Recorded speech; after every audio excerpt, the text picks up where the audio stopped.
Hello everyone, welcome back to the official channel of IMU International. The IELTS listening test, you'll hear 4 recordings, and you have to answer 40 questions. Remember, you only hear the audio once. Let's get started. Now turn to Section 1. Section 1. You will hear a telephone conversation between a travel company employee and a customer. First, you have some time to look at questions 1 to 5.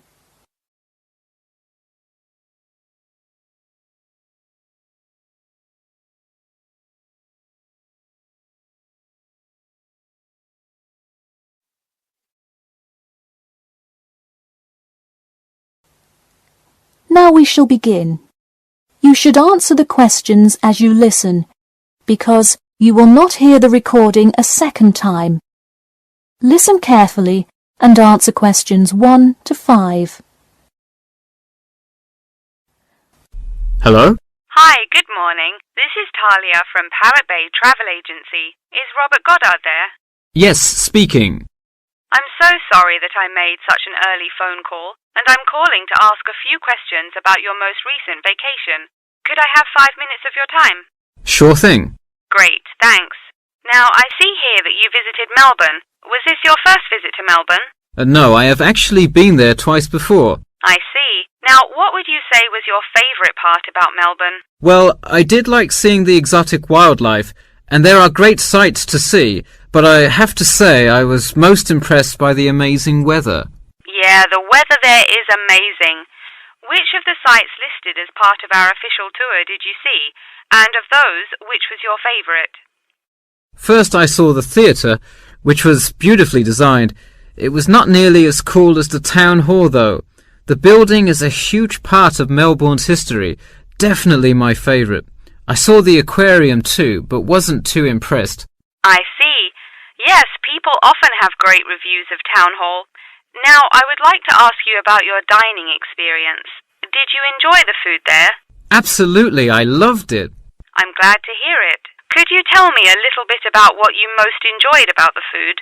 Being such an international city, I loved the variety. I could find any type of food I wanted, whether I wanted seafood, burgers, or anything else. You name it, and they had it. Did you drive to Melbourne? No, I flew. I thought about going by train, but in the interest of time, I decided to go by plane. Right, I see. Before you hear the rest of the conversation, you have some time to look at questions 6 to 10.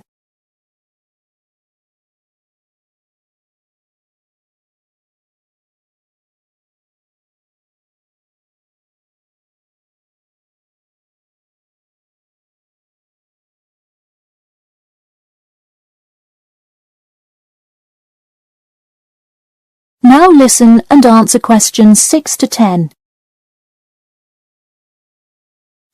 And would you mind telling me whether you are under 20, between the ages of 20 and 40, or older than 40? It would be nice if I was still under 20. My vacation probably would have been quite different. Actually, though, I just turned 41 last week. Oh, happy birthday! So, did you treat yourself and fly first class? No way. I would love to have a budget that high. I'm more in the mid-range income level. I wasn't always, though. I spent much of my life in a low-income household. I see. That answers my next question then, of income level. And what was the purpose of this visit? I had to go there on business a lot before and decided I would go there for tourism this time. I see. And what is your occupation? I am mainly a computer programmer. I also write for a travel magazine on the side, which is why I visited Melbourne before, but it's not my main source of income. I see. Wow, it sounds like you work a lot. Yes, I am very busy, which is exactly why I took a nice week-long vacation to Melbourne. I completely agree. Would you care to comment on your accommodation? My hotel was a good value.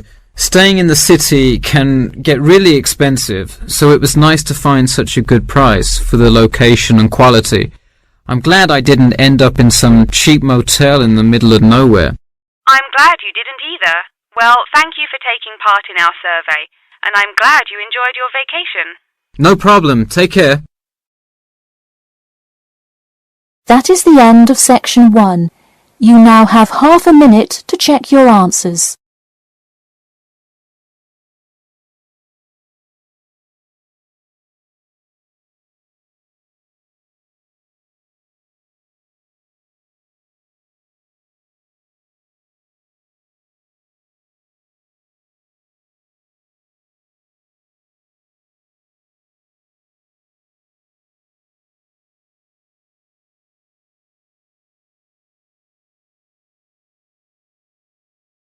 Now turn to section 2. Section 2. You will hear a talk about the main points of interest and the improvements made in the area. First, you have some time to look at questions 11 to 15.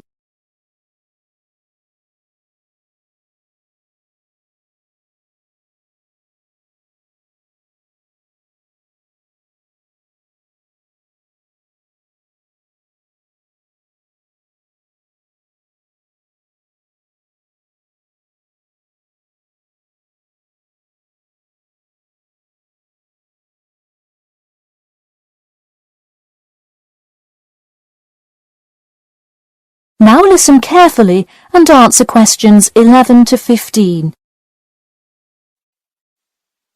Thank you all for coming to our community meeting. As you know, we're excited to unveil our improvement plan as we look forward to the influx of tourists in the summer months. I'll start with a quick overview of the main points of interest in the area for anyone who may not quite know his or her way around yet, and then I'll get to the improvements made. First off is my favourite, the Science Museum, which is on the corner of St George Road. If you have not visited yet, I encourage you to go before the busy season. It is absolutely spectacular. There is even a flight simulator you can try out.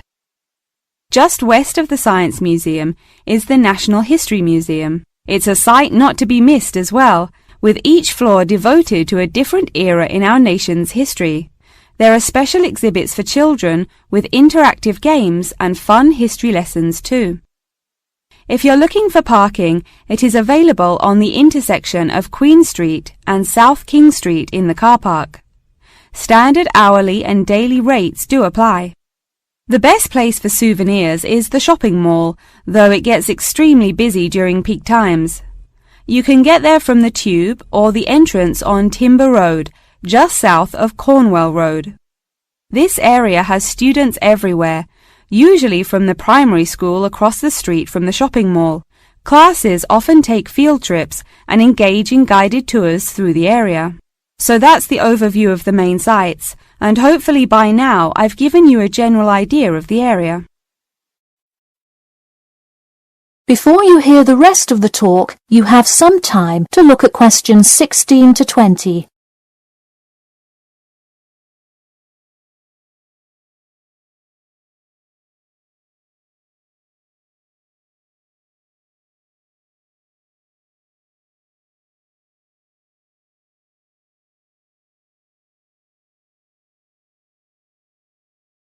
Now listen and answer questions 16 to 20.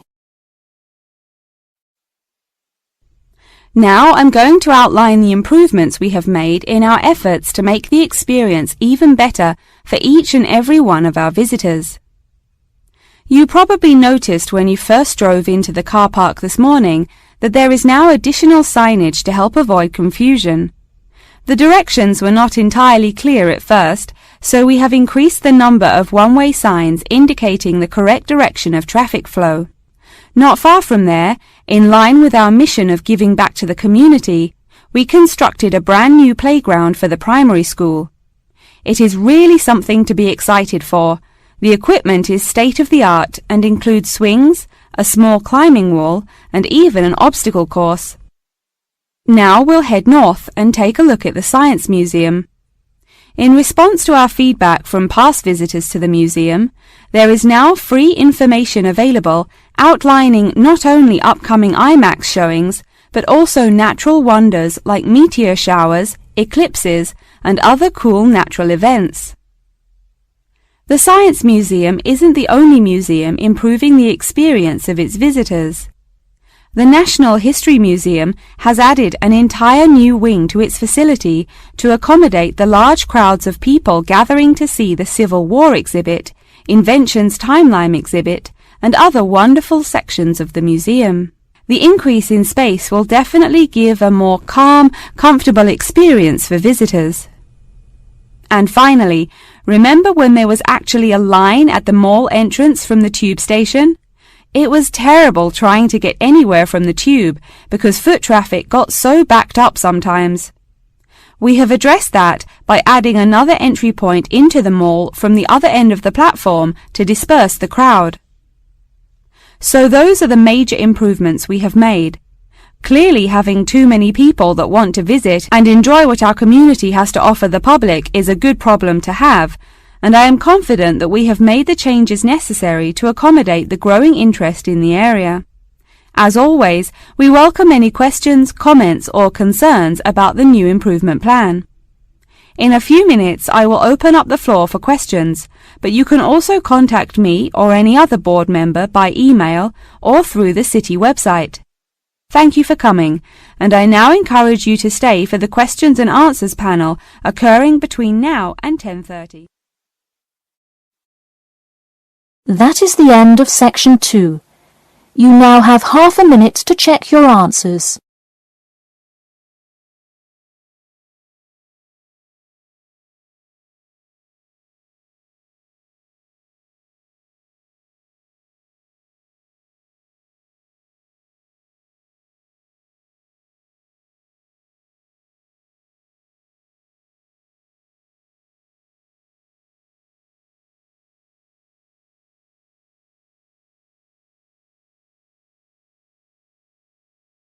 Now turn to section 3. Section 3. You will hear two students called Jane and Mark talking to their tutor about the project assignments for their senior thesis. First, you have some time to look at questions 21 to 23.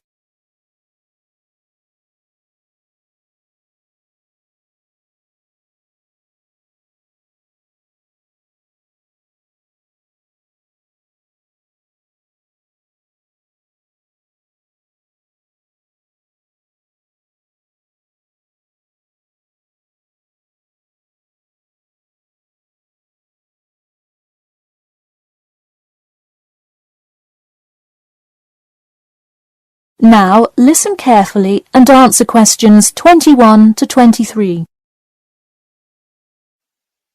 So, you were both given your project assignments for your senior thesis today, right? Yes, and we already have to submit our topics next week. But how could they give us a grade this soon? No, next week's due date will not be counted towards your final grade. The teachers are just going to read your topic and give you feedback.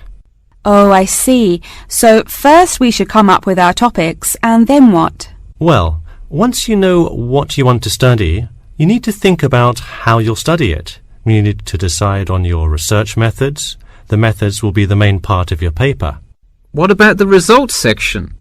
Well, I can give you feedback on that, but you will be the one carrying out an experiment, and thus will have to produce the results on your own. What I would like to do today is practice writing research papers before you even begin your report. I'll give you samples of old data from past experience, and you can practice writing results and drawing conclusions. I think that would be really helpful.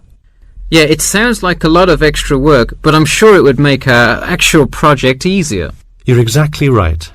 So let's get started. First, let's try this simple experiment on fruit flies.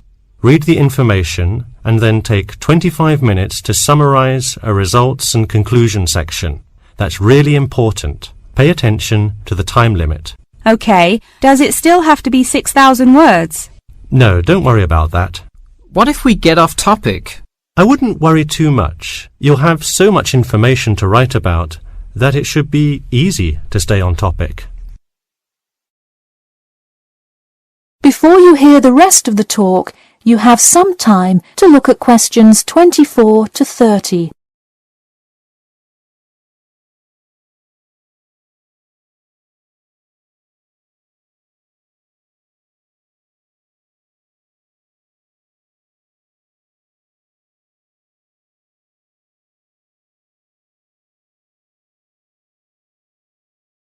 Now listen carefully and answer questions 24 to 30. But what about other sources? Well, for this assignment, you can use the one from your textbook. In your actual paper, you should find old experiments that support your topic. So do we need to find different types of sources? For instance, should I be conducting lots of interviews to use in my paper? No, there's no need to conduct lots of interviews or anything like that. Okay, I'm ready to get started. I'm still a little confused, though, on how we should format our paper. Don't worry about it for now, but on your final paper, make sure to pay attention to the format. It should follow the guidelines exactly. Oh man, I'm starting to understand why they give us all semester to do this. Are there any other small details like that we should know about? Not a whole lot. Make sure you provide 2 copies. One for your teacher, of course, but one for yourself as well. And of course, you know the due date, right? It's April the 11th, right? What? No, it's May 11th, right? Yes. The due date is May 11. Write it down. Oh wow, yeah, I need to note it. Also, I'm having trouble finding information on my topic. What if I can't find enough good sources? It's all right to change your topic. Just make sure to do it before the beginning of April. Oh really? Wow, I'm definitely going to change it then. Just make sure to write a note to your teacher letting him or her know. Okay, so getting back to writing this sample paper, where do we start? Should I just explain the experiment and what happened? Well, you need to start with your hypothesis, what you think will happen, and then describe your procedure. Then you can write up the results and your conclusions. Oh boy, I don't know if I can handle any more instructions. That is the end of section 3. You now have half a minute to check your answers.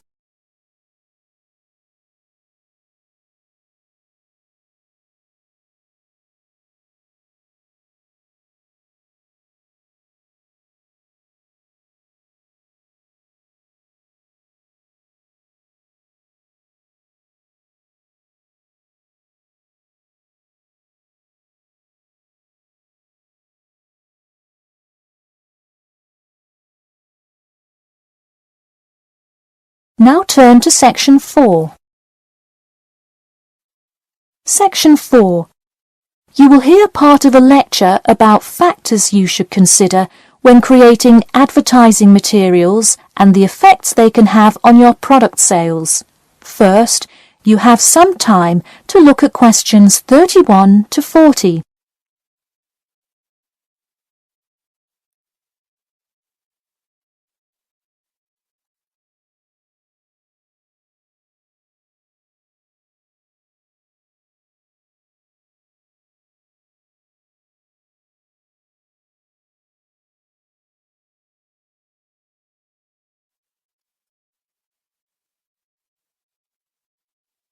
Now listen carefully and answer questions 31 to 40.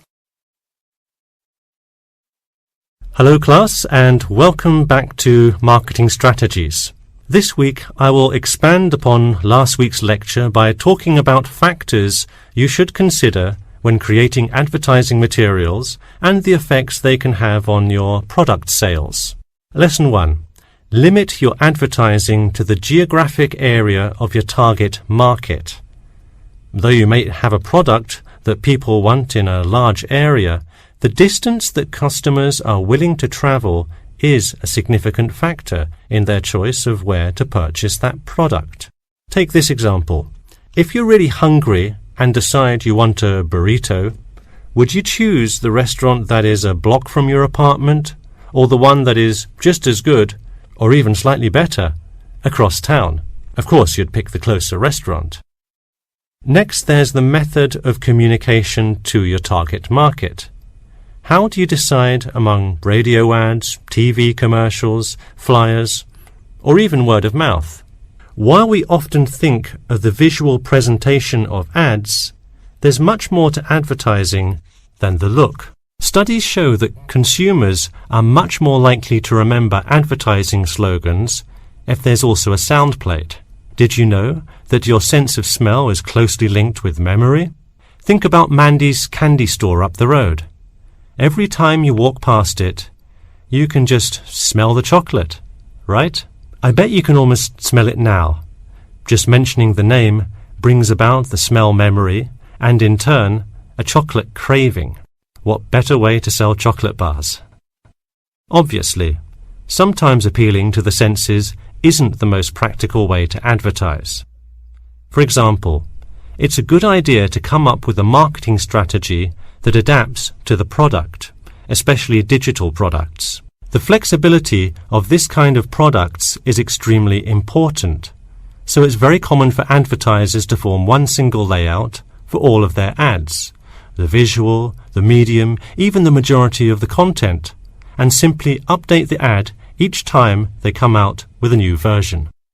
Remember, advertising is all about stirring up the right feeling in your potential customers, whether by stimulating the senses, appealing to the intellect, and so on. Once the customer experiences the ad, the important thing is his or her reaction.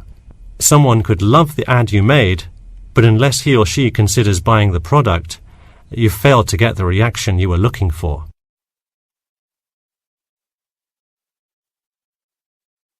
So once you have successfully reached your target customer and you have his or her business, often you'll want to expand to a larger market. More often than not, the same marketing strategies you used in your small campaign may not work for a larger audience. The larger you scale your product, the more factors you must consider. For instance, Apple operates worldwide, so they must tailor their advertising for each market they enter. Often you'll see Apple ads on international flights that appear not only in English, which is the lingua franca of most regions, but also in the native languages of the majority of passengers. I travelled to Russia last week, and it was really interesting to see the same Nike ad that I've seen 100 times, except this time it was in Russian.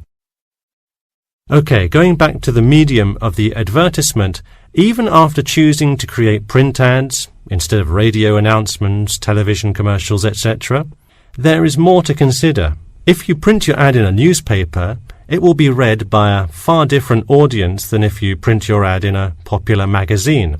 Would you put an ad for the new Justin Bieber album in a newspaper? Probably not, because that product is most suitable for youths. Let's face it, do you know anyone under the age of 25 that buys a newspaper? No.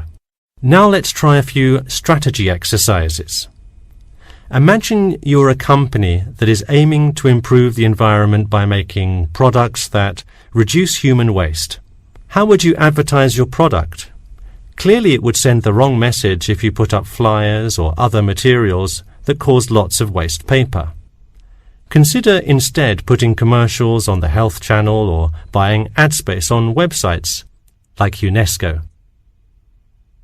Or here's another example. What is one great place to advertise suntan lotion? How about a swimming pool?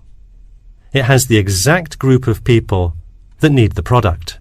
Alright, one last thing. Let's say you're filming a commercial for a water filter pitcher. What would be good scenery to use for the background? Think about somewhere calm and relaxing with clean, fresh water.